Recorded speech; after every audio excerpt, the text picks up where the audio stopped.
Good afternoon, Dr. P here, and I'm coming to you because we're going to start doing some video tutorials here on the Mindset platform. Um, so that everybody can start working on the various goals that they need working on. These are general video tutorials that I'm giving out to all of my clients that are on the Mindset platform. So welcome, thank you for being here, and let's get started. So today we're going to be talking about key performance indicators.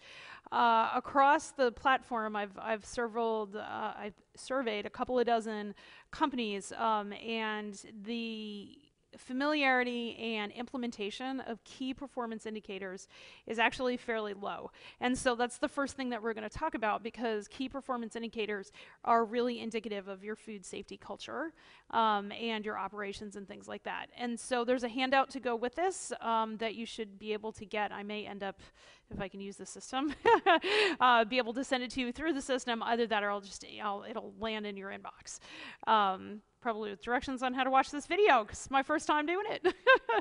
So anyway, so key performance indicators are the goals that we set for ourselves and we set for our teams.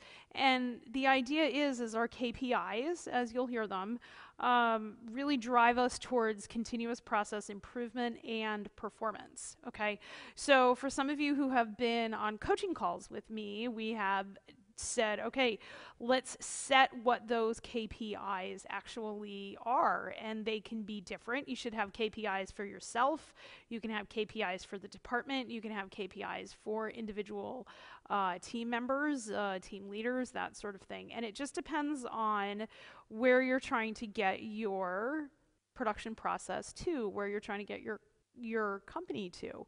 And for those of you who are under the SQF code, SQF Edition 8 actually requires what we call statistical process control of your key performance indicators. Okay, so basically you have to measure your key performance indicators and demonstrate that you are in control of your key performance indicators, and that control is demonstrating continuous improvement. Okay, this actually is less complicated math than it sounds like, and I can walk you through it on Excel if you need it.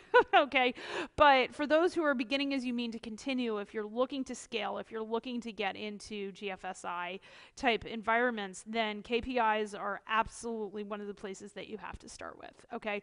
Because that's how we measure what we are going to do and what matters, okay? And you measure what matters is the saying that occurs.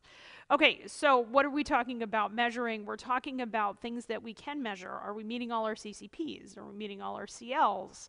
Are we meeting all our preventive controls, if that's the world that you live in? You can have key performance indicators around microbial testing, around heavy metal testing, if that's something that's of concern in your industry.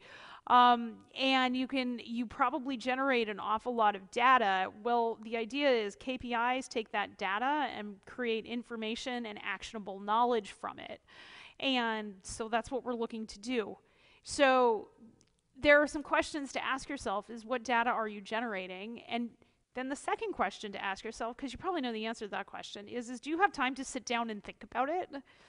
So I'm inviting you in this process to sit down and think about what your KPIs are. All right, if you take about 15 minutes a couple of times a week to sit and think about your KPIs, in 2 weeks you will have key performance indicators for like everything that you care about. You know what you need to do.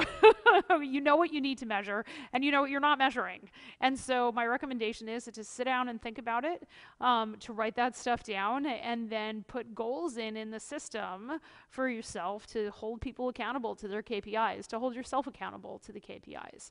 And of course, if you need help, reach out. Let's develop some KPIs together on our coaching calls and our check-in calls. So that's what we have.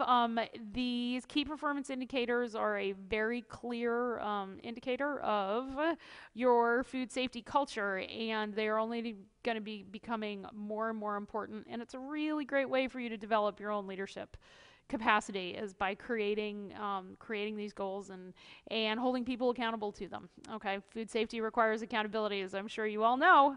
Thanks so much. It's been a pleasure talking to everybody. I'm Dr. P, and you guys have a great day.